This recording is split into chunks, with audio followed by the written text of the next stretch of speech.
Hi everyone, welcome to Boxing Block Center. It's been a while. You guys heard from me because I've been a little bit busy and stuff like that, you know. But yeah, let's talk some boxing. Um, Someone sent me this link, a link to an article in regards to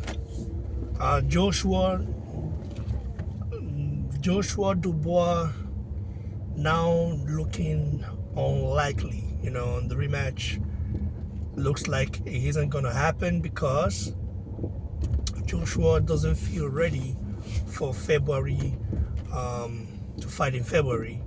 And Dubois wants to be active, which is nice because as a champion who basically has legitimized himself, he has to be active. That's how you prove to people that, hey, I want to be active. I'm the champion. I'm this, and that's also how you test your star power. Because I believe Dubois thinks he's bigger than he is, which I think that's not true. Because in my opinion, Dubois is still not an household name. Of course, it be Joshua, but he needs to do more because he doesn't have the personality to do that. And this is going to actually test his star power in the UK. Let's see how big Dubois is. Let's see who he fight next and who and where the fight take place. And I believe that Frank Warren thinks he has Joshua 2.0 in his stable, but that's not true. Because Frank Warren, despite him knowing how to matchmake his fighters, none of his fighters has the potential of becoming the next Anthony Joshua. I'm talking about in terms of star power, pure natural star power, because Frank Warren I don't think has the juice as Eddie Hearn. Of course he knows how to talk, but it's not like Eddie Hearn, bro. There's just something about Eddie Hearn and Joshua combination that made that combination it made that relationship like unbeatable. I know Frank Warren is looking for the next Joshua, and he thinks in Dubois he's got that. We'll see what happens. Now, in regards to who Dubois fights next, if it's not Joshua, it's very simple. Okay, Joshua might not be ready for February. Okay, because it's too soon after suffering such a loss. You have to definitely recover. And also Joshua is looking at the Fury fight. The Fury fight is still huge. People will still have to see that because styles makes fight. I mean, I'm happy that the boxing fans are beginning to see now that styles actually make fight. And you don't just say, oh, because fighter B beat fighter A, then fighter A beats everyone. No, that's not true. Fighter B might be fighter A but lose to fighter G. This is boxing. This is why you call it heavyweight boxing. Anybody can get knocked out. That's facts. And now the IBF has given Dubois permission to have basically a non-mandatory opposition.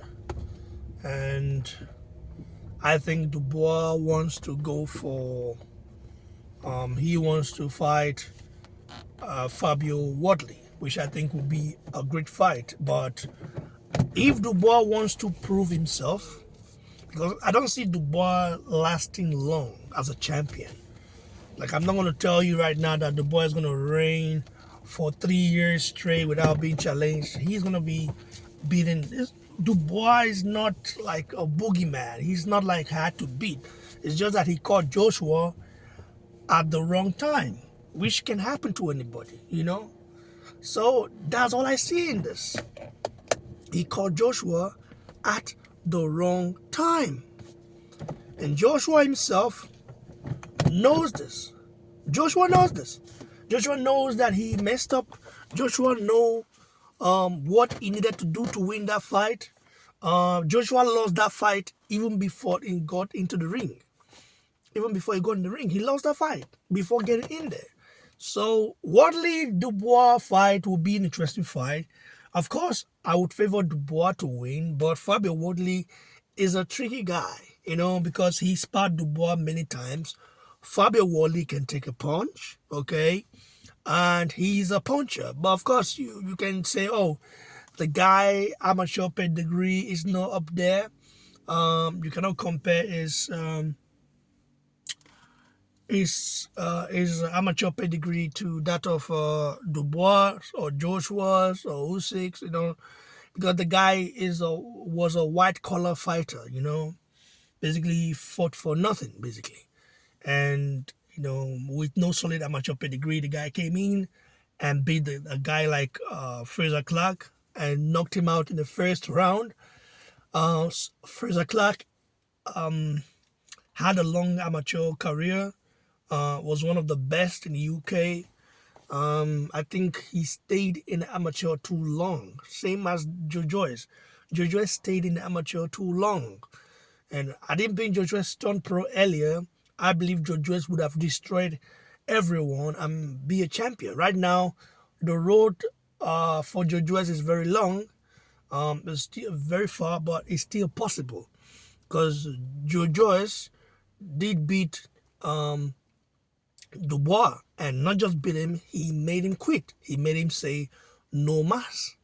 So, and Joe Joyce also beat Joseph Parker, and he is the first guy to knock Parker out. So this boxing of a thing, I like the fact that all those guys are messing up now because the division is exciting right now. Of course, we're still waiting for the big one in December. Fury Usyk rematch. Joshua, I think, will be there. And believe it or not, Joshua is still a bigger name than Dubois, despite losing to Dubois. Still bigger than Dubois. Joshua is still well sought after.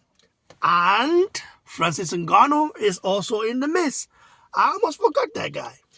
The guy is also in the mix. I heard that the water fight might happen. His Excellency Takelashi just need to get that fight made. I think that is a blockbuster fight. That is a fight that I would also pay for real. Like, it is just like an amazing fight. Yeah. So I really, really want to see all those guys mix it up. Like I said, Dubois for me is not a world beater. I don't know, man. Maybe because I don't like the guy. And I would never like the guy. I don't know. I can never like someone like that because of what he said about JoJo's mom. When you disrespect a woman with disability, for me, you lose respect forever. Of course, does he need my respect? Well, probably not. But I have a voice. And I would never like him. It's just how it is. I have a voice. I have a platform. I have a big voice. People watch. People listen to me.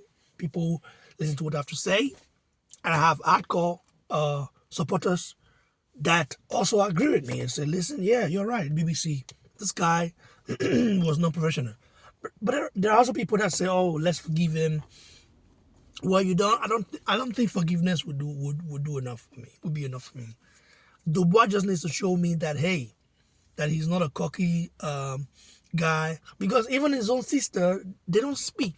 Can you imagine this guy doesn't speak with his own sister because his dad told him not to, and he abides by his dad rules. I believe. Listen, my dad is very strict as well. My dad can say, many things to me, but I don't think my dad can make me not speak to my sister. That would be that's injustice, because that would be unjust, because basically it's like me not speaking. Like, that's blood, bro. You guys grew up in the same roof. So I don't understand the boy of a man and his dad, with the juju and voodoo worship that he does and stuff like that. It's just weird. The family is weird. Everything about the family is a weird family. The upbringing of Dubois is weird. Like, I don't understand it, man. So yeah, I'm looking forward to this. to see who Dubois fights next. He want to be active, right? We will see. We will see how big of a name Dubois is. We will see how many seats he can put.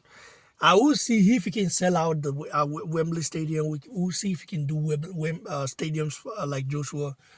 I doubt it, bro, because I don't think the British public are behind Dubois like that.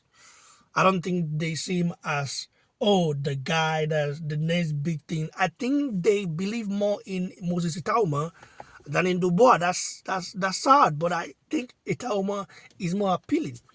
By the way, Itauma is also he also has Nigerian origin. I think his dad is Nigerian and his mom from Slovakia. He was born in Slovakia.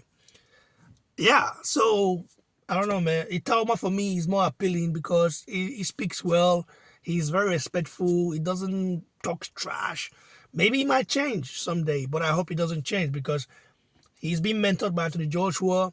I think he trains in the same gym as Joshua, so hopefully it does not change because we need a guy like Itauma. We need that character, you know.